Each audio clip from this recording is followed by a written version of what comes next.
Sebelum duduk. Wah, udah pada duduk ini.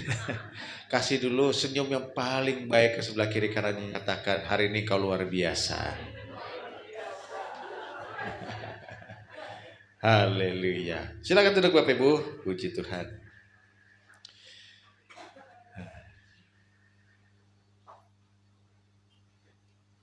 Apa kabarnya Bapak Ibu? Dahsyat luar biasa. Saya sekali lagi bersyukur dan senang sekali bisa hadir lagi di tempat ini. Tidak terasa sudah sebulan berlalu. Ya, bulan lalu kita membahas, masih ingat gak kita bahas apa bulan lalu? Kalau ada yang nyatet ya atau ada yang masih ingat, bahas apa tuh bulan lalu? Kedatangan Yesus yang kedua kali ya. Jadi waktu itu kita belajar tentang bagaimana bahwa Alkitab itu menyatakan dengan jelas bahwa Yesus akan datang kembali ya. Kita juga sudah bahas tentang kitab Wahyu. Kita melihat bagaimana ternyata kitab Wahyu itu bisa kita pelajari ya. Kita belajar tentang di kitab Wahyu itu isinya adalah apa yang sudah Yohanes lihat, apa yang sedang terjadi itu sekarang ya, dan apa akan terjadi nanti setelah gereja diangkat ya. Nah, inilah yang kita akan pelajari hari ini tentang yang namanya pengharapan yang mulia ya. Yuk kita buka ayatnya dulu. Titus pasalnya yang kedua.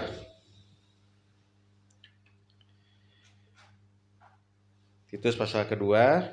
Kita akan baca dari ayat yang 11 sampai ayatnya yang ke 13. Titus pasal 2 ayat 11 sampai 13. Oke, kita baca sama-sama ya. Oh, nggak bisa tampil ya. Oke. 3, 2, 1. Karena kasih karunia Allah yang menyelamatkan semua manusia sudah nyata. Ia mendidik kita supaya kita meninggalkan kefasikan dan keinginan-keinginan duniawi, dan supaya kita hidup bijaksana, adil dan beribadah di dalam dunia sekarang ini, dengan menantikan penggenapan pengharapan kita yang penuh bahagia dan penyataan kemuliaan Allah yang maha besar dan juru selamat kita Yesus Kristus. Amin. Nah, Bapak Ibu, sebenarnya 3 ayat ini menggambarkan seluruh kehidupan orang Kristen. Ya, dimulai dari yang ayat 11, kasih karunia Allah yang menyelamatkan semua manusia. Ya, kita diselamatkan karena kasih karunia, pengorbanan Yesus di kayu salib. Ya, dan kemudian karena kita percaya maka kita diselamatkan. Ya. Tapi setelah itu, setelah kita diselamatkan, yaitu istilahnya adalah lahir baru, itu ayat 11 ya. Ayat 12 kita masuk ke dalam yang namanya proses menjadi dewasa. Ayat 12 itu bicara tentang apa sih yang kita harus lakukan dari sejak kita percaya Yesus sampai nanti kita, nah ini ayat 13 itu bicara akhirnya ya. Sampai pada akhirnya, sampai pada kita nanti ketemu Tuhan Yesus. Apa yang kita harus kerjakan? Ayat 12 bilang begini, ia mendidik kita. Nah, jadi rupanya hidup kita ini soal diajar oleh Tuhan, dididik oleh Tuhan. Apakah kita harus lulus sekolah? Bukan maksudnya ya, tapi supaya kita hidupnya baik, saudara. Ya, kita tuh dididik karena seringkali kita salah dalam mengambil keputusan dalam hidup. Gitu, masalahnya itu. Ya, makanya ada masalah di dalam hidup kita. Kenapa? Karena kita kadang-kadang membuat keputusan-keputusan yang cek, oke. Kadang-kadang kita buat keputusan yang membuat kita akhirnya punya masalah. Nah, supaya tidak punya masalah lagi, supaya kita terbebas dari masalah-masalah tersebut, yang kadang-kadang membuat kita jadi gagal, saudara, maka kita diajar oleh Tuhan. Supaya lain kali kita membuat keputusan-keputusan yang baik. Makanya disebut, ia mendidik kita. Nah, apa yang dididik? Sebenarnya ada 2 ya. Supaya kita tidak berdosa lagi dan supaya kita hidupnya lebih baik ya. Nah, itu dijabarkan di ayat 12 begini. Supaya kita yang pertama meninggalkan kefasikan ya. Kefasikan itu kejahatan kita. Kedua apa saudara? Keinginan-keinginan duniawi. Mungkin sudah tidak lagi berbuat jahat tapi masih timbul keinginan-keinginan. Nah, itu juga nanti Tuhan akan didik supaya itu selesai ya. Jadi saudara lihat ada peningkatan dari yang tadinya berbuat dosa, ditinggalin ya, meninggalkan kefasikan. Kemudian yang kedua meninggalkan keinginan-keinginan jahat. Pikiran jahat mulai kita hilangin. Itu lihat ya saudara, sejak kita percaya Yesus itu diajak ke tingkat yang lebih tinggi. Kemudian lebih tinggi lagi apa? Supaya kita hidup bijaksana. Hidup bijaksana itu bicara untuk diri kita sendiri ya. Kemudian yang kedua hidup adil. Adil itu bicara dengan orang lain ya. Dan yang ketiga beribadah dalam dunia sekarang ini bicara kepada Tuhan. Kepada diri sendiri kita hidupnya lebih bijaksana. Kedua, kepada orang lain kita berlaku adil. Dan yang ketiga, kita beribadah kepada Tuhan. Sampai kapan? Sampai ayat 13. Kita menantikan pengenapan pengharapan yang penuh bahagia. Pernyataan kemuliaan Allah. Maksudnya apa sih ini? Ini adalah akhir dari kehidupan sebagai orang Kristen. Yaitu ketika Tuhan Yesus mengangkat kita. Ketika kita ketemu dengan Tuhan, di mana kita akan dimuliakan. Amin. Ya. Mungkin di dunia ini kita ini merasa ya, oh saya ini bukan siapa-siapa, saya orang biasa dan seterusnya gitu kan. Gak mungkin punya jabatan tinggi segala macam, dan saya juga dan mungkin saudara juga berpikir saya juga gak mau gitu ya saudara ya, punya jabatan-jabatan tinggi dan seterusnya gitu kan ya. Tapi saudara tahu gak bahwa di dalam kerajaan Allah nanti saudara itu akan dimuliakan. Kok pada gak percaya? Percaya gak sih saudara? Ya gak kebayang ya, dimuliakan tuh kayak apa, betul gak saudara ya? Mungkin kadang-kadang kita merasa, tapi itu janji Tuhan saudara ya. Gak peduli saudara itu siapa waktu di dunia ini saudara, tapi nanti saudara akan dimuliakan saudara. Maksudnya apa dimuliakan? Maksudnya kita itu akan masuk ke dalam kemuliaan Tuhan saudara. Karena Tuhan itu begitu mulia, ketika kita nanti bersama dengan Tuhan saudara, maka kita akan juga mengalami yang namanya kemuliaan. Amin saudara ya. Kemuliaan itu artinya apa sih? Bukan kehormatan gitu kan kayak presiden gitu, bukan saudara. Tapi di situ bicara soal sesuatu yang berharga, ya, sesuatu yang murni, itu maksudnya gitu. Makanya saudara, kalau di bahasa Indonesia ada yang namanya logam mulia, ya kan? Kenapa disebutnya logam mulia? Tanpa campuran, persis, betul sekali Pak. Di sana nanti kita akan jadi murni, makanya mulia. Jadi bukan dimuliakan, dihormati gitu kan ya. Ya kita akan mendapat kehormatan karena kita itu murni, itu maksudnya saudara. Ya, sama seperti waktu Adam dan Hawa sebelum jatuh dalam dosa. Mereka hidup dalam kemuliaan. Ketika mereka berdosa, firman Tuhan bilang, semua orang sudah berdosa dan telah kehilangan apa? Kemuliaan Allah. Waktu manusia berdosa, yang hilang apa? Kemuliaannya. Kemuliaan itu bicara sekali lagi apa? Kemurnian orang itu sehingga dia dihormati, dia berharga, saudara. Amin, saudara ya. Nah kita nanti akan juga jadi kembali seperti itu, murni. Sehingga kita benar-benar mulia. Amin. Tapi sebelum sampai ke sana, kita masih di dunia nih sekarang nih. Ya. Minggu lalu saya ingat ya, kita akan bilang, siapa di sini yang percaya Yesus akan datang kembali? Siapa di sini yang percaya Yesus akan datang kembali? Oke, ya. Siapa di sini yang senang waktu Yesus datang kembali? Haleluya. Siapa di sini yang menantikan Yesus datang kembali? Ya, menantikan ya. Siapa di sini yang siap kalau ntar malam Yesus datang kembali? Waduh, puji Tuhan. Semoga saudara itu antusias, bukan karena sudah bosan dengan dunia ini. Capek lah hidup dunia ini, udah ke surga aja gitu. Tapi saudara memang merindukan ketemu dengan Tuhan, ya. Tapi itu belum, sebelum itu nyampe ke sana, saudara, kita lihat tadi kita masih ada tugas. Kita dididik untuk apa tadi? Meninggalkan kefasikan. Kedua, keinginan dunia. Ketiga, hidup bijaksana, adil, dan beribadah kepada Tuhan. Nah, artinya kita harus meningkat terus, saudara. Ya, harus meningkat terus. Nah, tapi sekarang saudara, saya pengen gini ya. Sebenarnya apa sih yang kita nantikan gitu, saudara? Kalau saudara Pasti semua saya yakin pengen kalau meninggal nanti masuk surga. Betul nggak? Ya. Tapi banyak yang nggak pengen sekarang. Jangan cepet-cepet gitu ya saudara. Bahkan ada pendeta yang ketika di mikirin soal ini dia bilang amit-amit gitu, saudara ya. Jangan deh, jangan, masih muda gitu kan, masih punya anak. Gimana kalau saya meninggal nanti anak istri saya gimana gitu saudara ya. Padahal kan kalau dipikir-pikir ya, yang kalau Tuhan udah panggil ya panggil aja, betul nggak saudara? Anak istri pasti dipelihara oleh Tuhan, betul kan saudara? Suami kalau ditinggal ya pasti dipelihara oleh Tuhan. Kalau kita meninggal, apalagi kalau kita diangkat bareng-bareng, wah itu luar biasa ya. Saya sama Ibu Tamara tuh begitu ya. Nanti kamu duluan ya. Ah enggak, saya bilang kamu aja duluan. Enggak. Terus saya bilang ya udahlah kita bareng-bareng aja. Rapture gitu kan. Iya, maksudnya gitu.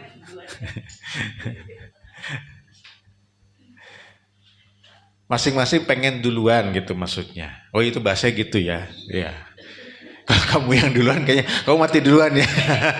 salah ya. Maksudnya saya dulu ya gitu kan ya gitu. Jadi kita pengennya kita yang duluan gitu. Nggak mau ditinggal gitu. Saya bilang udahlah daripada nggak adil ya, kita minta sama Tuhan bareng-bareng aja gitu kan. Rapture ya. Terima kasih istriku sudah. Untung kamu kedatang hari ini. Kalau kan nanti salah lagi saya ya. Puji Tuhan. Nah, kenapa sih orang itu kayaknya agak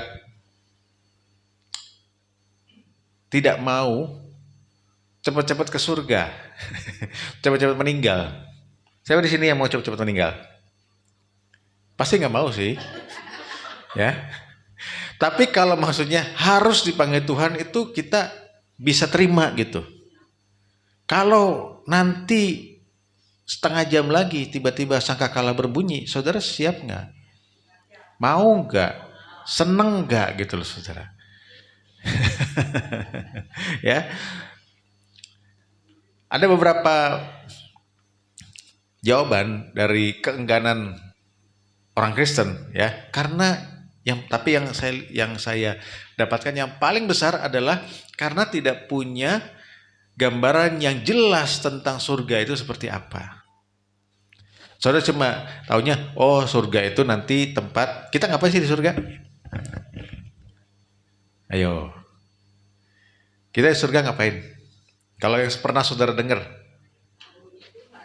memuji Tuhan ya, memuji Tuhan. Semua rata-rata dengarnya itu ya, betul nggak? Rata-rata dengarnya itu. Nah, waktu saudara dengar memuji Tuhan, apa yang ada di pikiran saudara? Nyanyi ya. Jadi kan seolah-olah waktu di surga kita tuh kayak setiap hari ibadah gitu kan ya. Setiap hari mungkin dengerin konser gitu kan ya. Betul kan ya? Yang nyanyi ada kulintang di sana nanti. Mismor ya. Tapi malaikat semua nyanyi. Wah gitu kan. Bayangannya gitu saudara. Kita ibadah 24 jam, 7 hari seminggu, 365 hari setahun. Nggak berhenti-berhenti ibadahnya. Betul kan? Itu yang saudara bayangkan. Saudara, nah ini yang saya mau kita belajar sama-sama. Apa sih surga itu saudara? Yuk. Bulan lalu kita sudah bahas dikit ya. Kita ulang sekali lagi. Yohanes 14. Kita akan baca ayat 1 sampai 3. Kita ulang sekali lagi ya. Yohanes 14 ayat 1 sampai 3. Nah, sebentar lagi kan kita akan merayakan kenaikan Yesus ke surga ya. Jadi kita juga tahu apa sih yang Yesus alami ketika dia ke surga gitu ya. Dan apa yang nanti kita akan alami. Yuk kita baca sama-sama saudara. 3, 2, 1. Janganlah gelisah hatimu, percayalah kepada Allah, percayalah juga kepadaku. Di rumah Bapakku banyak tempat tinggal. Jika tidak demikian, tentu aku mengatakannya kepadamu. Setelah aku pergi ke situ nanti waktu kenaikan Yesus, saudara ya, untuk menyediakan tempat bagimu. Dan apabila aku telah pergi ke situ dan telah menyediakan tempat bagimu, aku akan datang kembali dan bawa kamu ke tempatku, supaya di tempat di mana aku berada, kamu pun berada. Nah, saudara ya. Jadi Yesus janjikan Yesus akan datang kembali supaya membawa kita, supaya apa? Kita ada di tempat di mana Yesus berada. Betul kan, saudara ya? Di manakah itu? Surga. Nah, ketika kita dengar kata surga itu, saudara, yang kita pikirkan itu sebuah tempat, ya, di mana di situ tempatnya indah, betul kan ya? Katanya ada taman yang luar biasa, terus ada lantainya terbuat dari emas, gitu kan, saudara ya? Nah, itu semua, saudara, gambaran dari surga yang kita sering dengar, gitu, saudara. Dan kita juga dengar tadi kan kita sudah bahas bahwa kita akan ngapain sana? Memuji Tuhan, memuji dan menyembah Tuhan, ya. Ya, saudara, bayangkan kita akan satu tempat yang indah, kita akan nyanyi 24 jam, gitu kan, saudara ya. Ya. Nah, surga itu, saudara, sebenarnya adalah definisinya sudah ditulis oleh Tuhan Yesus sendiri, sudah disebutkan oleh Tuhan Yesus sendiri di ayat yang keberapa tadi itu? 3 di bagian akhir. Yaitu surga adalah di tempat di mana Yesus berada. Jadi yang namanya tempat Yesus berada itulah yang namanya surga. Jadi bukannya surga baru situ ada Yesus, tidak. Tapi surga adalah tempat di mana Yesus berada. Nah, kita harus ingat ini, saudara. Jadi kunci dari surga adalah bersama dengan Tuhan. Itu kuncinya, saudara. Tempat di mana kita akan berada bersama dengan Tuhan. Makanya tadi saya bilang, ya, kalau kita mau ke surga, kita juga akan, kalau nanti kita ke surga, kita akan dimuliakan karena kita berada di dalam tempat di mana Tuhan ada. Jadi, saudara, kalau kita bicara mengenai surga ini, saudara, fokusnya itu bukan soal tempatnya seperti apa, gitu, saudara ya. Atau di sana gerbang seperti apa, dinding seperti apa, lantai seperti apa, bukan, saudara. Tapi disitulah ada Tuhan. Nah, kalau di situ ada Tuhan, maka ekspresi yang wajar diberikan oleh manusia apa, saudara? Nah, sukacita itu makanya disampaikan dengan kata-kata memuji. Tapi kalau kita berpikir yang namanya memuji itu nyanyi, saudara, itu belum lengkap. Yuk kita lihat ya. Kitab Wahyu. Pasal yang terakhir, pasal 22.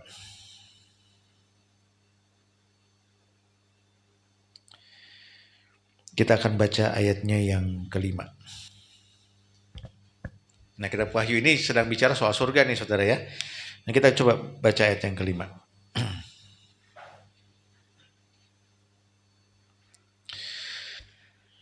Oke ya, kita baca.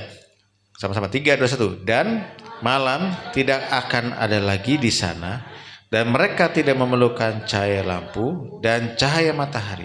Sebab Tuhan Allah akan menerangi mereka, dan mereka akan memerintah sebagai raja sampai selama-lamanya. Nah, saudara, ternyata kita tidak hanya akan memuji Tuhan, karena memang itu dicatat juga di Wahyu, ya. Tapi juga akan ngapain, saudara? Memerintah. Berapa lama? Selama-lamanya. Nah, ternyata kita tidak hanya nyanyi, saudara. Tapi kita akan punya tugas, yaitu memerintah. Memerintah. Di mana? Di surga, di tempat di mana Tuhan Yesus itu, saudara. Nah, ini yang kita harus pikirin. Ternyata, saudara, kalau kita jadi orang Kristen tuh bukan kita ya pokoknya percaya Yesus gitu kan, ke gereja tiap minggu gitu kan, berdoa, baca Alkitab, terus semua nanti masuk surga udah kita tinggal nikmatin gitu. Oh, enggak loh, saudara. Ternyata di surga kita punya tugas. Kita punya tugas, yaitu akan memerintah sebagai raja. Nah, langsung kan di pikiran kita bingung, wah, Siapa yang kita perintah gitu kan, kerajaannya di mana, apa ada istananya segala macam. Nah, saudara, kata memerintah di sini itu bicara sebenarnya tentang yang namanya berkuasa. Berkuasa. Nah, saudara pernah dengar nggak kata ini? Berkuasa. Bahwa manusia tentukan untuk berkuasa. Kitab Kejadian. Yuk kita buka Kitab Kejadian. Pasal 1. Ya, kita mulai baca dari ayatnya yang ke-26.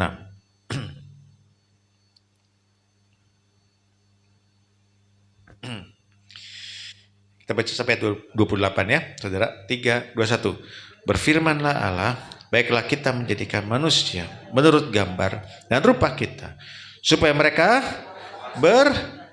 berkuasa. Kata lain berkuasa apa? Memerintah. Berkuasa atas apa, saudara? Ikan-ikan di laut dan burung-burung di udara, dan atas ternak, dan atas segala seluruh bumi, dan atas segala binatang melata yang merayap di bumi. 27. Maka Allah menciptakan manusia itu menurut gambarnya, menurut gambar Allah ciptakannya dia, laki-laki dan perempuan ciptakannya mereka. Allah memberkati mereka, lalu Allah berfirman kepada mereka, beranak cuculah dan bertambah banyak, penuhilah bumi dan taklukkanlah itu, berkuasalah atas ikan-ikan di laut, burung-burung di udara, dan atas segala binatang merayap di bumi. Nah, saudara. Jadi ternyata dulu waktu manusia di Taman Eden belum jatuh dalam dosa, belum ya. Manusia tinggal bersama dengan siapa di Taman Eden? Hewan-hewan tentunya. Tapi bersama juga dengan Tuhan, betul kan? Halo? Benar nggak? Benar nggak? Manusia hidup bersama dengan Tuhan di Taman Eden. Karena di pasal 3 kita bisa baca, biasanya Tuhan itu suka jalan-jalan sama manusia. Waktu sore-sore disebutnya begitu. Jadi dulu Tuhan tinggal di Taman Eden bersama dengan manusia. Sekarang saya tanya, tempat di mana ada Tuhan namanya apa? Surga. Jadi Taman Eden itu sebenarnya apa, saudara? Surga. Kan Tuhan Yesus bilang, tempat di mana aku berada, di situ kamu juga berada. Itu namanya surga. Jadi waktu sebelum manusia dalam dosa, ada Taman Eden di bumi ini, ya, dan Tuhan ada di bumi, di Taman Eden, ada pohon kehidupan di sana, gitu kan ya. Terus ada semuanya serba bagus, serba baik, semua Tuhan bilang semuanya sangat baik, betul kan? Gak ada pembunuhan, betul? Gak ada gempa kayak semalam. Semalam ada yang ngerasain gempa? Kok saya sama Bu Tamara gak ngerasain apa-apa loh. Semua pada heboh, ada gempa, ada gempa. Enggak, saya gak ngerasa apa-apa. Ya. Iya, 11:30 katanya. Karena WA saya pada, wah gempa. Saya kok, ya kita dalam hadirat Tuhan kali. Haleluya. Tapi di Taman Eden gak ada gempa. Gak ada banjir. Sunter dulu banjir ya, Bu ya. Dulu banget. Sunter, Kelapa Gading ya kan. Musiman ya. Kayak Kemang. Rumah kita juga. Puji Tuhan sekarang udah enggak. Nah, tapi di Taman Eden, saudara, ada banjir enggak? Enggak ada. Tsunami, gempa bumi, gunung meletus, enggak ada semua. Baik. Kenapa? Karena itu tempat belum jatuh dalam dosa. Tuhan ada di sana. Di surga juga nanti di kekekalan kita tinggal di sana juga semua baik, semuanya indah. Ya, sama. Nah, saudara, jadi waktu manusia ada di Taman Eden bersama dengan Tuhan, itu adalah surga, ya. Apa tugas manusia? Memerintah. Jadi nanti di kekekalan di surga nanti kita juga sama seperti waktu di Taman Eden. Bisa ikuti saya, saudara? Kita akan seperti Adam dan Hawa. Siapa yang kita perintah, saudara? Ciptaan ini, saudara. Kita akan berkuasa atasnya. Kita kalau di pasal 2 dikatakan mengusahakan Taman Eden itu, saudara. Jadi kita akan memelihara ciptaan Tuhan. Di mana? Di alam semesta ini. Amin. Ya di surga saudara nggak nganggur. Saudara, banyak banyak orang tuh mikir ketika ke surga itu kayak liburan yang panjang gitu. Udah capek di dunia ini gitu kan ya, kerja, masalah ya, masalah rumah tangga, sakit penyakit, ekonomi semua. Nanti masuk surga bebas gitu saudara ya. Saudara, nanti akan liburan selama-lamanya di surga saudara. Memang di surga tidak akan ada masalah saudara, tapi bukan berarti saudara nganggur. Bukan berarti saudara cuma ongkang-ongkang kaki aja gitu kan. Kan tentang surga itu banyak nonton film kartun kali ya.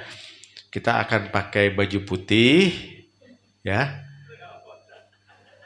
Ya, ada halonya itu ya, yang bulat itu ya, yang terang, pakai sayap gitu kan, saudara.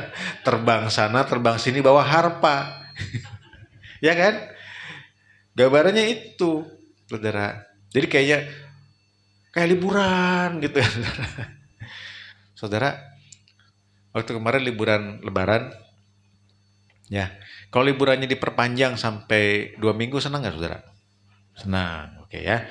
3 minggu, senang. 4 minggu, senang. Sebulan, 2 bulan, senang. Setahun, senang. Banyak duit ya Pak ya.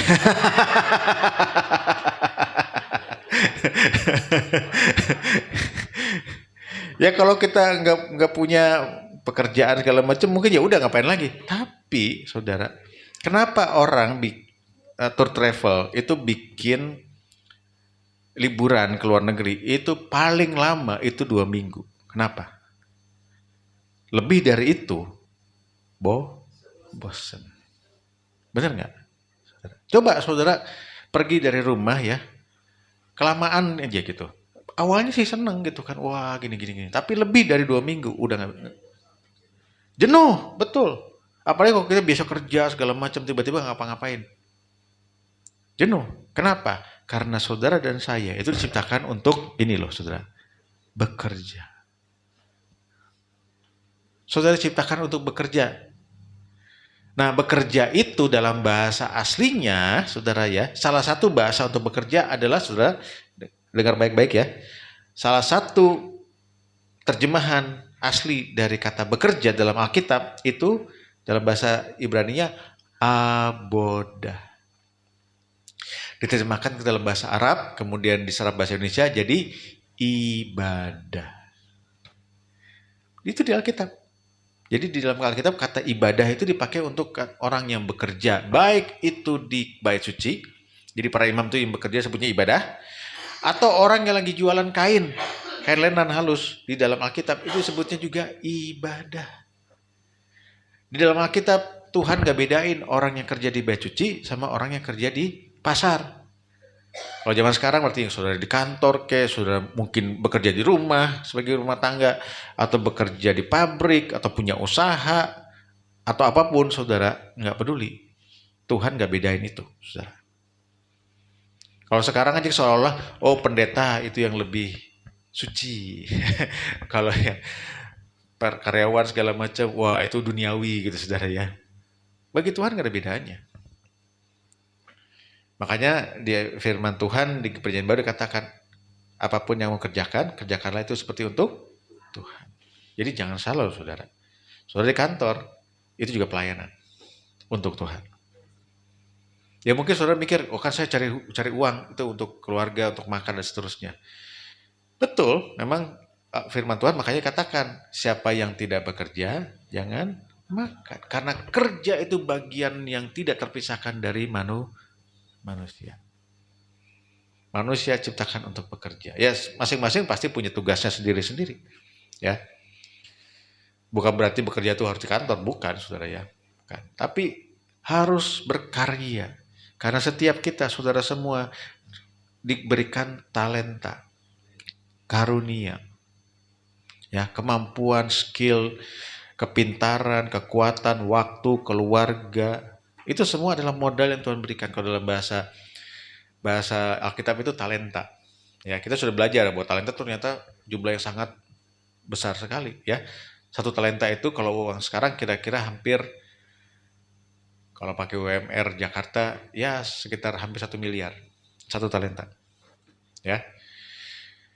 Intinya saudara, kita diberikan modal sama Tuhan untuk bisa berkarya. Ya. Saudara ingat nggak perumpamaan talenta itu, orang yang ada yang dikasih 5, ada yang dikasih 2, ada yang dikasih 1. Betul ya? Semuanya diminta untuk mengembalikan dengan berlipat ganda. Betul nggak? Tapi yang 1 dia kubur. Tuhan bilang dia adalah hamba yang jahat.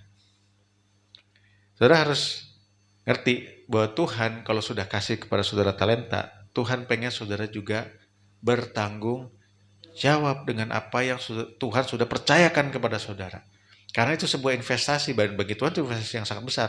Jadi semua kita tidak ada yang bisa punya alasan bahwa saudara nggak bisa apa-apa, nggak mungkin. Karena paling sedikit Tuhan kasih 1 talenta. Itu pun sudah suatu harga yang sangat mahal. Apa sih talenta itu? Ya banyak saudara. Bisa bicara soal tadi ya. Kita dilahirkan di mana itu talenta. Lahirkan anak keberapa itu bisa jadi talenta. Saudara punya keluarga, uang, waktu, tenaga, pikiran, kepintaran, ya. Skill saudara bisa musik misalnya, atau bisa berhitung, bisa macam-macam. Itu semua harus dikembalikan kepada Tuhan. Satu-satu Tuhan akan minta. Ya, yuk kita buka 1 Korintus pasalnya yang ketiga.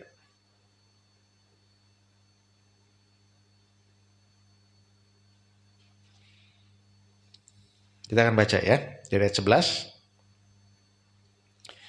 sampai ayatnya yang ke-14. 15, saudara. 14 dulu. 1 Korintus pasal 3 ayat 11 sampai 14. Kita akan baca ya. Sama-sama. 3, 2, 1. Karena tidak ada seorang pun yang dapat meletakkan dasar lain daripada dasar yang telah diletakkan, yaitu Yesus Kristus. Entahlah orang mengetes dasar itu dengan emas, perak, batu permata, kayu kering, rumput kering, atau jerami. Sekali kelak pekerjaan masing-masing orang akan nampak, karena hari Tuhan akan menyatakannya. Sebab ia akan nampak dengan api, dan bagaimana pekerjaan masing-masing orang akan diuji oleh api itu. Jika pekerjaan yang dibangun seorang tahan uji, ia akan mendapat upah. Ya. Tapi lanjutkan ayat 15. Jika pekerjaan yang terbakar, ia akan menderita kerugian, tetapi ia sendiri akan diselamatkan, tetapi seperti dari dalam api. Ya. Jadi ternyata satu saat orang itu ketika dikatakan hari Tuhan itu bicara selalu tentang hari di mana kita ketemu dengan Tuhan. Dalam bahasa huruf besar ya, hari Tuhannya, betul nggak? Oh belum, bukan ya. Intinya saudara, ini bicara soal waktu satu saat Tuhan akan, ketika kita ketemu Tuhan, Tuhan akan menguji apa yang kita kerjakan. Nah, pekerjaan itu ternyata digambarkan, dikasih ilustrasi seperti terbuat dari benda-benda tertentu. Ada yang dari emas, perak, permata. Ada yang dari benda-benda seperti kayu, jerami, rumput kering. Cara mengujinya itu seperti orang menguji emas. Dibakar, ya. Sini ada yang toko emas. Ya, cara membuat emas jadi murni bagaimana caranya? Dibakar. Nanti kalau dibakar, yang bukan emas itu akan hangus, saudara. Tinggal emasnya doang. Nah, demikianlah pekerjaan kita semua. Nanti akan kelihatan, saudara. Saudara, ketika saudara di dunia ini, apa yang saudara kerjakan, kualitasnya seperti apa? Apakah tiba-tiba seperti bahan yang habis terbakar, udah hilang hangus semua gitu, saudara ya? Atau memang jadi kelihatan aslinya, yaitu emas dan permata yang begitu murni. Itu akan kelihatan, saudara. Ya. Tapi bukan berarti kalau terbakar saudara masuk neraka, enggak. Lihat enggak di ayat terakhir dikatakan apa? Ya, katakan di sini. Jika pekerjaannya terbakar, ia akan menderita kerugian. Tetapi sendiri akan diselamatkan. Jadi saudara tetap masuk surga, tapi seperti dari dalam api. Ya, gimana tuh masuk surga? Tapi seperti dalam api. Kayak apa tuh gambarannya? Saudara di surga, tapi seperti habis dari dalam api. Gosong gitu ya. Saudara. Nah, saudara harus ngerti ya. Kalau dikatakan menderita kerugian, kerugiannya apa? Karena kan kalau yang ayat 14 dikatakan, jika pekerjaan dibangun seorang tahan uji, ia akan mendapatkan upah. Nah, jadi kita tahu, kalau kita tahu upahnya, nanti kita tahu kerugiannya apa. Oke? Pertanyaannya, upahnya apa? Upahnya apa? Ayo. Uang. Wes. Nah iya oke ya, menarik nih ya. Uang kan, uang. Saudara kita di surga perlu, sorry. Di surga kita perlu uang nggak? Enggak, berarti pasti bukan uang. Kan ini di surga ya. Waktu masuk surga kita dapat upah. Oke. Apa? Coba yang lain yang saudara pernah dengar gitu. Itu nanti aja. Yang lain dulu yang pernah dengar. Mahkota, oke ya. Pernah dengar nggak ada yang bilang nanti dapat rumah, tempat tinggal? Nah, ya kan? Kita kan tadi juga dengar kan di rumah bapakku ada banyak tempat tinggal. Jadi ada yang pernah bilang begini, oh nanti kalau pekerjaannya baik, rumahnya besar. Kalau pekerjaannya kurang baik, rumahnya kecil.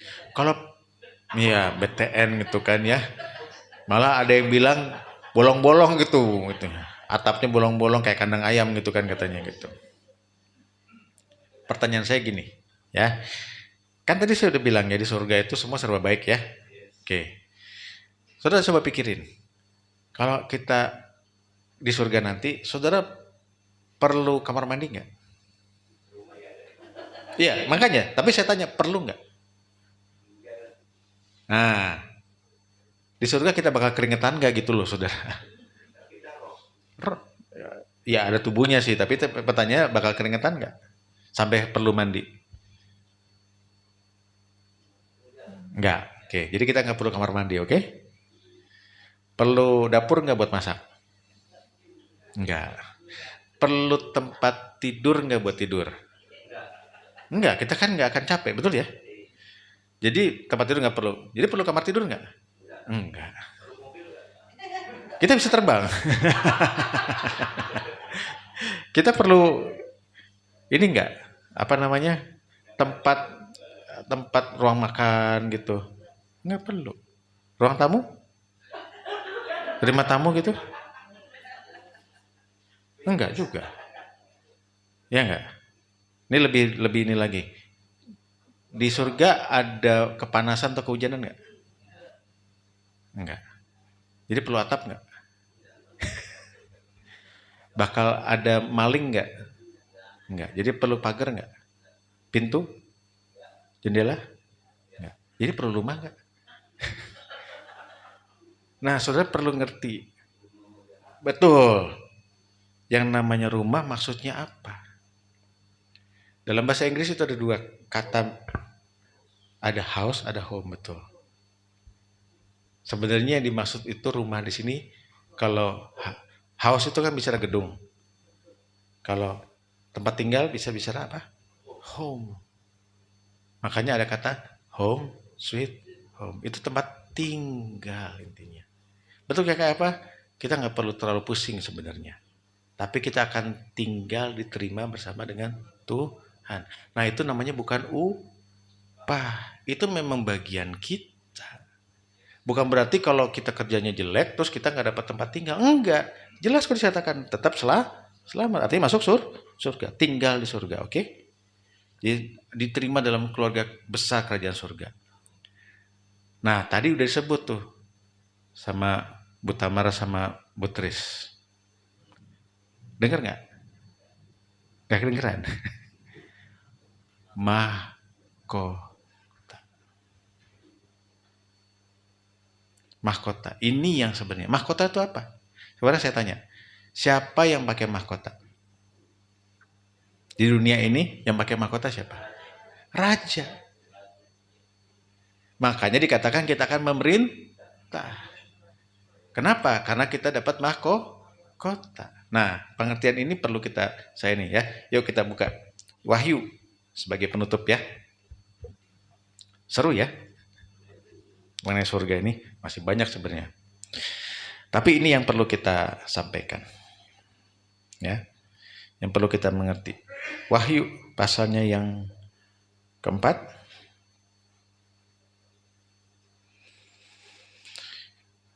Ayat 10 dan 11. Ya. Nah, kita sudah belajar ini bulan lalu. Kita sudah belajar bahwa Wahyu pasal 4 itu bicara waktu kita diangkat. Nah, inilah kejadiannya seperti ini, ya. Wahyu pasal 4 ayat 10 dan 11. Yuk kita baca sama-sama. Maka tersungkurlah ke-24 tua-tua itu di hadapan Dia yang duduk di atas tahta itu, dan mereka menyembah Dia yang hidup sampai selama-lamanya.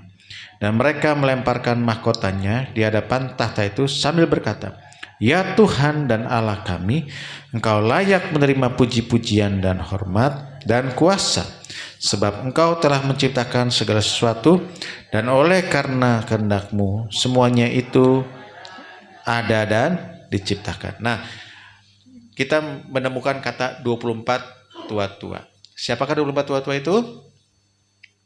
Nah, saya nggak bisa terangkan terlalu panjang ya, karena itu butuh satu khotbah sendiri. Ya, tapi saudara terima begini aja, 24 tua itu lambang dari saudara dan saya. Itu adalah bicara orang Kristen yang sudah ditebus. Nah, kenapa jumlahnya 24? Ya, ada yang bilang 24 itu adalah perwakilan dari 12 suku Israel dan 12 murid Yesus. Jadi bicara orang Yahudi dan orang Israel yang percaya kepada Yesus. Makanya disebut 24 tua-tua. Oke? Itu bicara saudara saya. Nah, apa yang saudara dan saya lakukan? Saudara baca lagi. Ketika kita ketemu Tuhan, apa yang kita lakukan, saudara? Tersungkur dan menyembah Dia yang hidup. Makanya ada kata pujian penyembahan. Dan apalagi, saudara? Melemparkan mahkotanya. Ternyata mereka pakai mahkota. Amin, saudara. Ya, disinilah kita jadi tahu, oh ternyata kalau dapat upah itu kita dapat mahkota. Nah, tapi saudara jangan bayangkan mahkotanya letterlek ya, saudara. Saudara punya mahkota gitu kan ya. Ya kalaupun ada ya mungkin ya. Tapi intinya bukan mahkotanya itu loh, saudara. Tapi intinya apa yang melambangkan mahkota itu? Saudara memerintah bersama dengan Tuhan. Jadi upahnya adalah saudara punya kesempatan untuk memerintah bersama dengan Tuhan. Amin. Jadi kalau saudara di dunia ini melakukan hal yang baik, yaitu melipat gandakan talenta, kemudian saudara nanti diuji pekerjaannya sebagai orang Kristen, ya, apapun itu tugas saudara, rumah tangga atau saudara bekerja sebagai ayah segala macam, itu semua tugas saudara. Itu saudara lakukan dengan baik, saudara akan dapat kesempatan nanti di surga untuk selama-lamanya melayani Tuhan. Itu yang namanya ibadah. Itu yang sebenarnya yang disebut dengan memuji dan menyembah Tuhan. Worship. Bukan hanya nyanyi. Nyanyi juga pasti ada, saudara. Pasti. Tapi bukan hanya nyanyi. Amin, saudara. Karena setiap saudara ini diciptakan sangat luar biasa. Ya. Saya ada hal yang saya bisa kerjakan, saudara nggak bisa kerjakan. Tapi sebaliknya ada yang saudara bisa kerjakan, saya nggak bisa kerjakan. Kita semua beda. Nah, perbedaan itu nanti di surga akan jadi maksimal. Saudara, kita di dunia ini nggak maksimal loh. Betul nggak? Saudara punya potensi jauh lebih besar daripada yang kita bisa kerjakan karena kita keterbatasan kita ini, saudara. Nah, Tuhan sudah berikan sebenarnya modal itu kepada saudara, demikian luar biasa. Masa nggak kepake untuk selama-lamanya? Bisa nangkep ya? Tuhan pasti pengen ketika saudara di surga, saudara jadi maksimal. Wah, saudara jago, apalah gitu terserah gitu ya. Tapi hanya di dunia ini, gitu kan. Terus di surga saudara kok ngangkang kaki gitu kan. Tuhan yang pelihara semuanya, enak aja gitu saudara. Tuhan pengen saudara juga berkarya nanti di surga. Dan dia bisa menikmati karya saudara. Amin. Ya. Nah sekarang kalau begitu apa dong yang menjadi kerugian tadi? Kalau baik pekerjaan kita dapat mahkota, maka kalau tidak baik, kerugiannya apa? Tidak dapat mahkota. Makanya kalau saudara nggak punya mahkota, coba saudara baca lagi ayat ini saudara. Ketika 24 tua ini, itu saudara dan saya, ketemu dengan Tuhan, ya. Saya coba buka dulu sebentar ya. Wahyu pasal 5, ayatnya yang ke-6.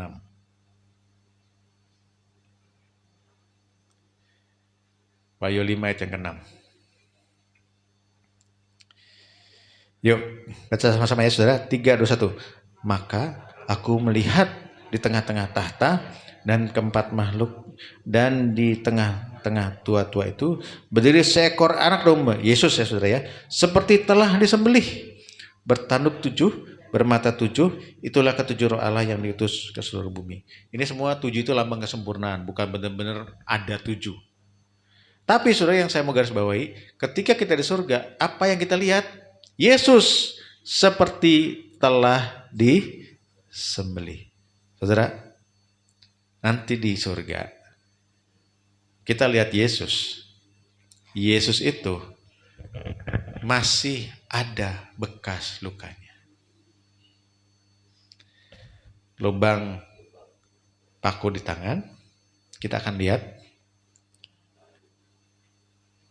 lubang bekas tombak di lambung, bekas mahkota duri di sini, bekas pukulan, bekas cambuk tuh, saudara yang bisa ngangkat daging, ya, di badan Tuhan Yesus. Kita akan lihat, saudara. Kita akan lihat. Nah, kalau saudara berdiri di situ, lihat, oh, gara-gara aku sehingga semua luka itu ada. Kira-kira respon saudara apa? Itu makanya di pasal 4 tadi dikatakan tersungkur. Dan saudara pasti pengen memberikan apa yang saudara bisa berikan. Saudara nggak punya duit, di sana nggak perlu duit. Saudara nggak punya benda apapun di sana. Apa yang saudara punya? Mahkota. Sekali lagi itu bukan bicara soal hal yang letterlek ya. Tapi saudara pasti pengen melakukan sesuatu untuk Tuhan. Melihat Tuhan kayak gitu. Maka sedih kalau saudara nggak punya apa-apa. Nggak punya mahkota. Nggak ada yang bisa saudara bilang gini, persembahkan pada Tuhan, Tuhan ini loh. Jadi seolah-olah tuh waktu saudara ketemu dengan Tuhan, saudara bisa bilang, Tuhan waktu di dunia aku sudah lakukan ini, aku persembahkan ini untuk Engkau. Dan Tuhan bilang, silahkan memerintah bersama dengan aku. Itu yang namanya dimuliakan. Amin saudara. Mau saudara tidak sampai menderita kerugian. Memerintah bersama dengan Tuhan untuk selama-lamanya. Kalau saudara berusaha sungguh-sungguh, ya, saudara nggak akan nganggur selama-lamanya. Ya, saudara tetap di surga sih, tapi saudara nggak ngapa-ngapain. Itu saya rasa mungkin di surga memang nggak ada kesedihan ya, tapi mungkin ada rasa gimana gitu saudara ya. Nggak bisa memberikan kepada Tuhan. Dan bukan sebentar loh saudara, untuk selama-lamanya. Amin saudara. Yuk mari kita tutup Alkitab kita.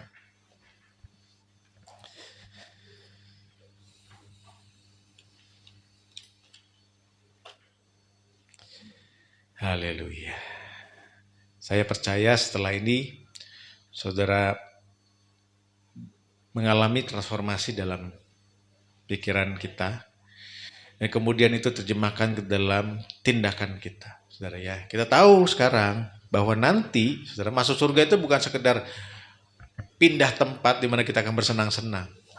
Tapi adalah sebuah awal di mana kita akan untuk selama-lamanya bersama dengan Tuhan. Dan pastikan saudara punya sesuatu dipersembahkan kepada Tuhan, kita bisa memerintah bersama dengan Tuhan untuk selama-lamanya. Bisa memberikan mahkota kepada Tuhan.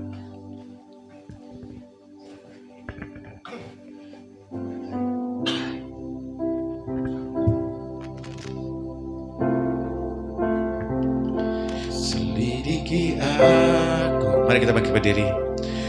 Lihat hatiku, apakah ku sungguh mengasihi Yesus, Kau yang Maha Tahu dan menilai hidupku. Tak ada yang tersembunyi bagimu. Selidiki aku, lihat hatiku, apakah ku sungguh mengasihi Yesus, yang Maha Tahu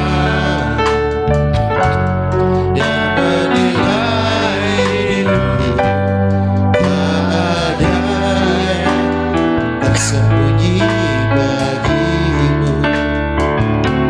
Telah kulihat kebaikan-Mu yang tak pernah habis di hidupku. Ku berjuang sampai akhirnya Kau dapati aku. Telah kulihat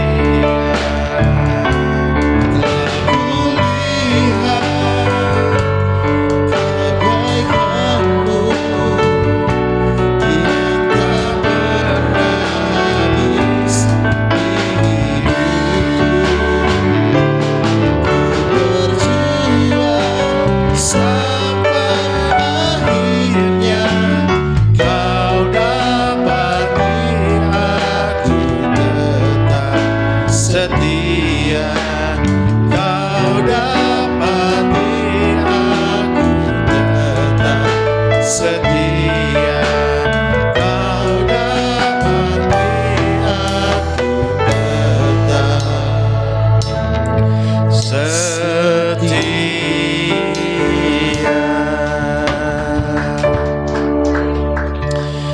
Terima kasih Tuhan, hamba-Mu sudah selesai untuk menyampaikan firman.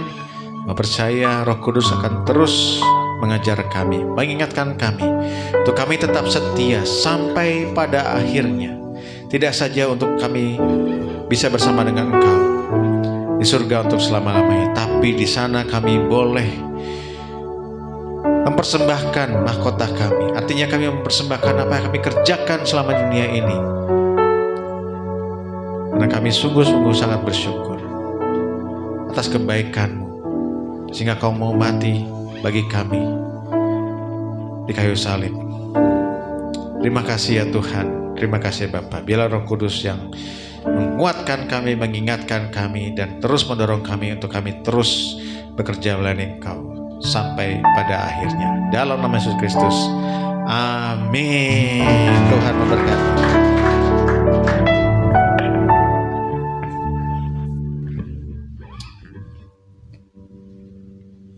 Puji nama Tuhan, semua diberkati, amin. Tuhan kita dahsyat, amin saudara. Dan saatnya kita akan memberikan persembahan yang terbaik untuk Tuhan. Dan nanti sambil persembahan kita jalankan, ada persembahan dari Mismor. Haleluya, puji Tuhan. Dan saya undang petugas kolektor untuk maju ke depan.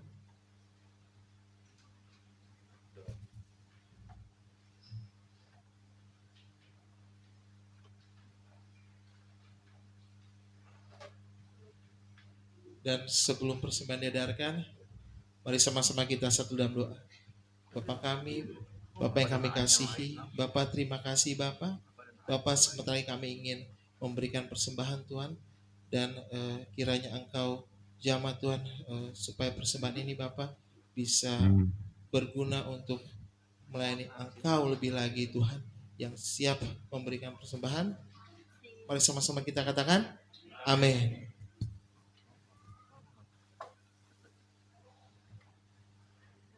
Dan sambil persembahan diedarkan, mari sama-sama kita ingin memuji Tuhan. Haleluya. Allah sumber kuatku, Allah sumber kuatku, Allah sumber kuatku dan bagianku selamanya. Allah sumber kuatku, Allah sumber kuatku, Allah sumber kuatku dan bagianku selamanya, selamanya, selamanya, selamanya.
Shalom. Tegang ya. Oke, terima kasih Pak Paul dan Kak Tamara. Terima kasih hari ini sudah berbagi berkat buat Jemaat Abdil ya. Ya, kita juga tidak kalah ya. Kita ingin melayani Tuhan lewat talenta. Ternyata 1 talenta 1 miliar. Jadi modal kita ada 1 miliar lah hari ini ya. Kalau aku 2, kan aku nyanyi. Jadi 2 miliar. Tuhan memberkati ya dengan pujian ini.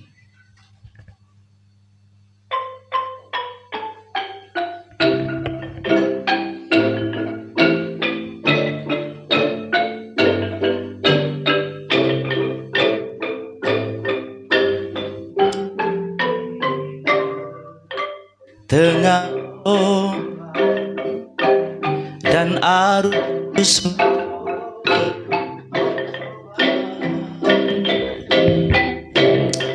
hampir terhilang, tujuan arah hidupku bagaikan kapal yang selalu diombang-ambingkan, mengharap kasih-Nya seolah-olah tiada mampu. Yesus perhatikan kehidupan setiap orang yang sudah rusak, dibetulkan dengan penuh kasih sayang. Yesus perhatikan setiap tetesan air mata. Ia mengenal hatiku yang penuh penyesalan dosa.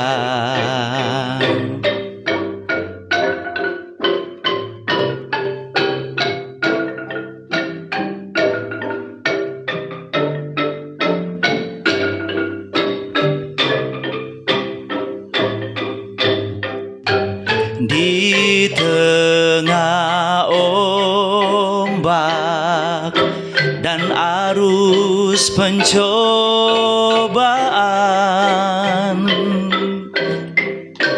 hampir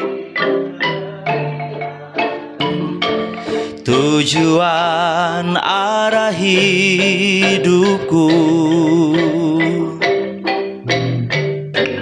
bagaikan kapal yang selalu diombang-ambingkan,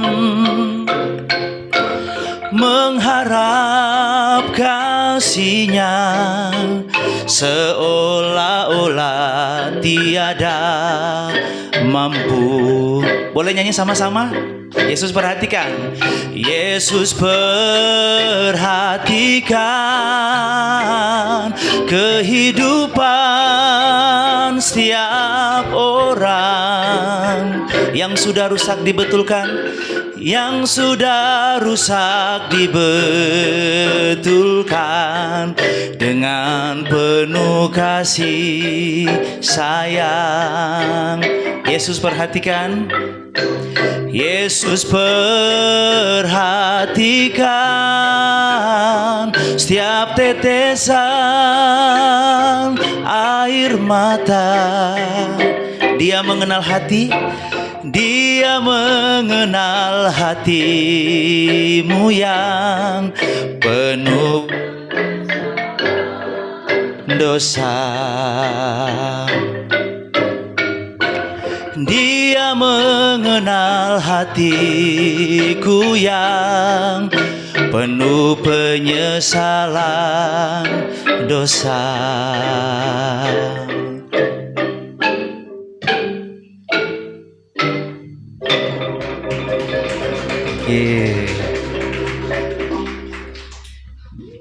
Satu lagu lagi. Oke.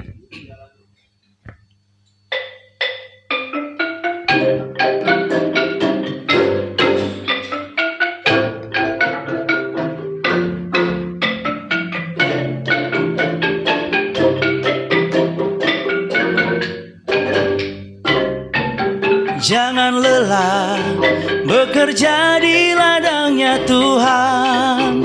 Roh Kudus yang beri kekuatan, yang menjaga dan menopang. Tiada lelah bekerja bersamamu Tuhan, yang selalu mencukupkan akan segalanya. Boleh semua? Yuk. Ratakan tanah bergelombang, timbunlah tanah menjadi siap dibangun di atas dasar iman. Ratakan tanah bergelombang, timbunlah tanah yang berlubang menjadi siap dibangun di atas dasar iman. Asik. Jangan lelah ya. Seperti Pak Paul dan Kak Tamara, jangan lelah. Semangat terus.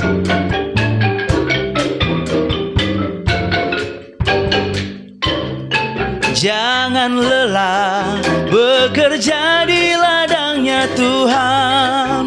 Roh Kudus yang beri kekuatan, yang mengajar dan menopang. Tiada lelah bekerja bersamamu Tuhan, yang selalu mencukupkan akan segala. Takkan tanah bergelombang, timbunlah tanah berlubang menjadi siap dibangun di atas dasar iman. Ratakan tanah bergelombang, timbunlah tanah yang berlubang menjadi siap dibangun di atas dasar iman. Menjadi siap di dibangun, menjadi siap dibangun, menjadi siap dibangun di atas dasar iman. Oh,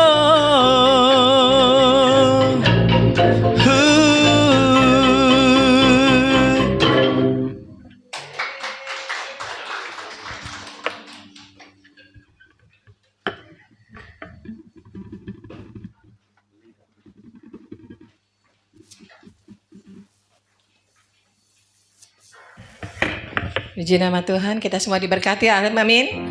Ada sukacita Allah pada pagi hari ini, amin. Sebelum kita akan menaikkan doa syafaat, saya akan baca pengumuman kita pada pagi hari ini, Warta Jemaat Minggu 28 April 2024. Ya, hari Selasa seperti luar biasa, kita ada ibadah wanita yang hebat di tempat ini.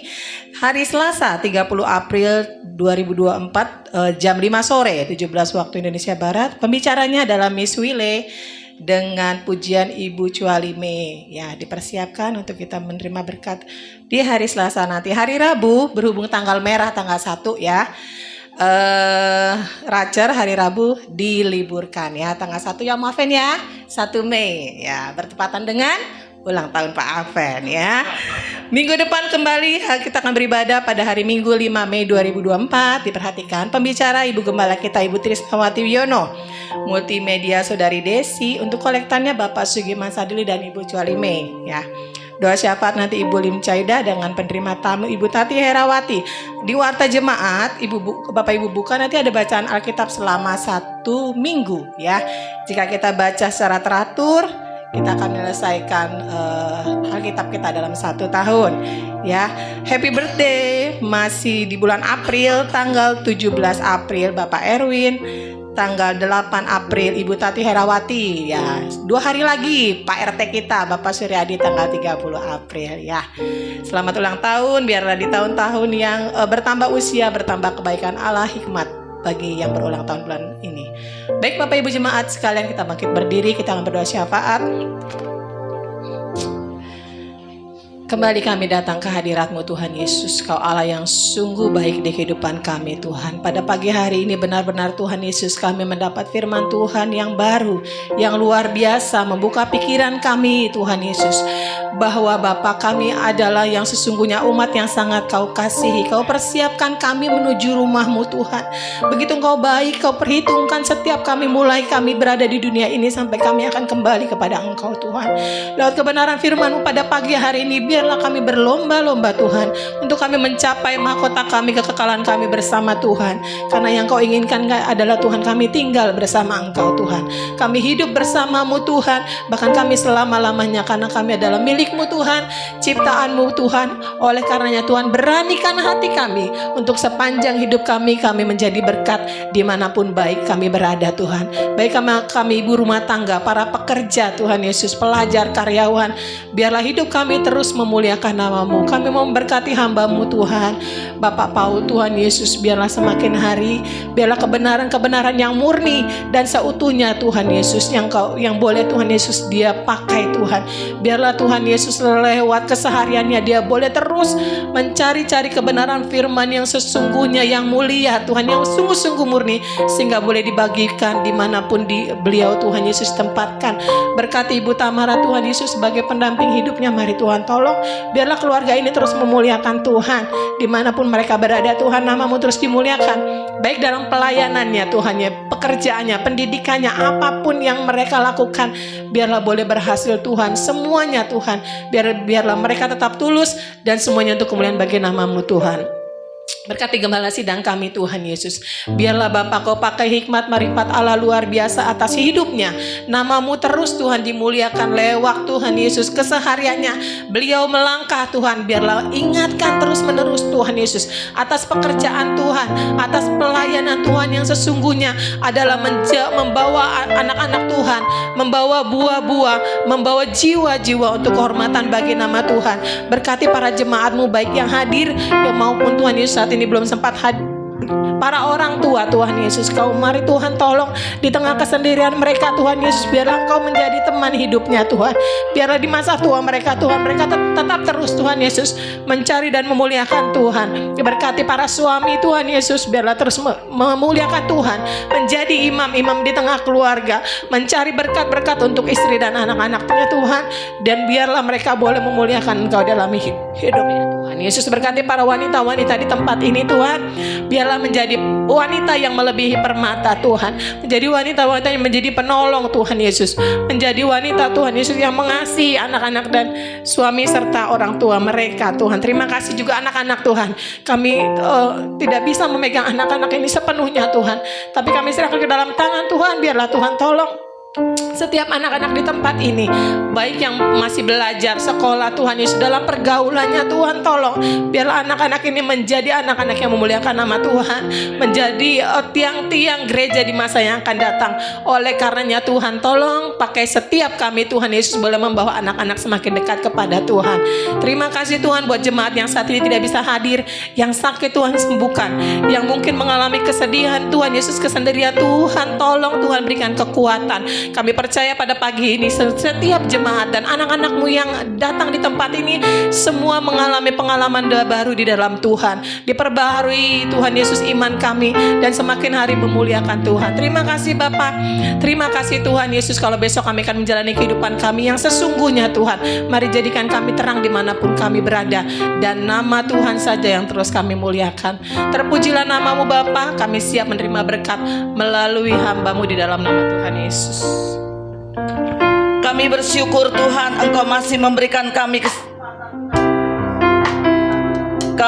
kami juga bersyukur untuk kebenaran firman-Mu yang telah Engkau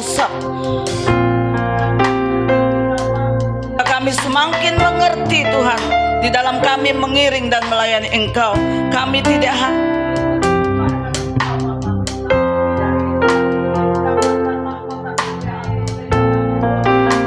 bersama dengan ini yang menjadi kerinduan hati kami, pikiran kami, dan perasaan kami. Selama Engkau masih memberikan kami kesempatan untuk melayani Engkau,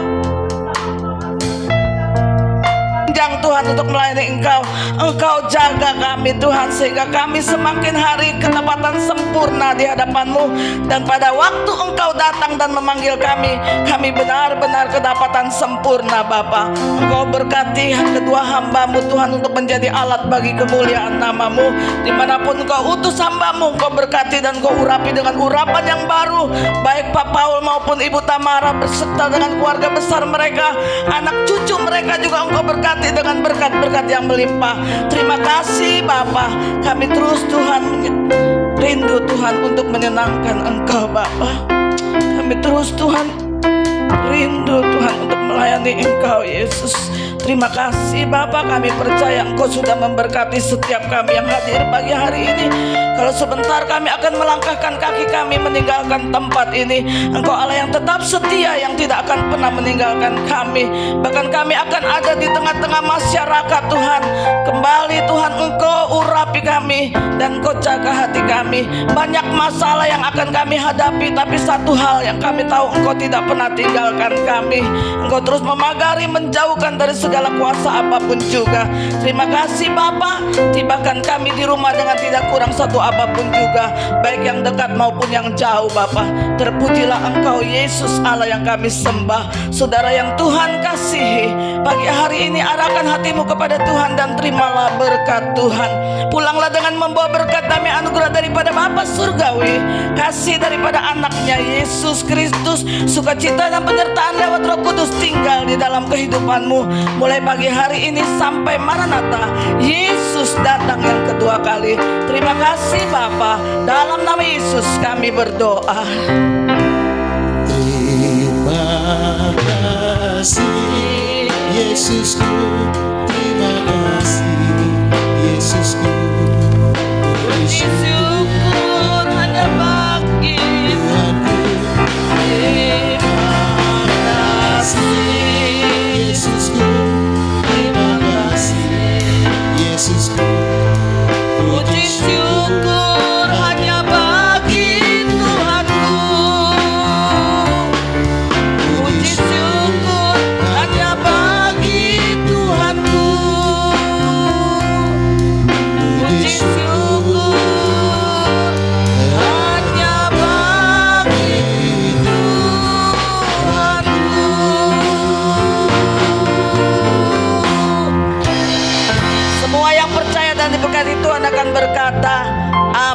selamat pulang, selamat bersaat teduh. Tuhan memberkati.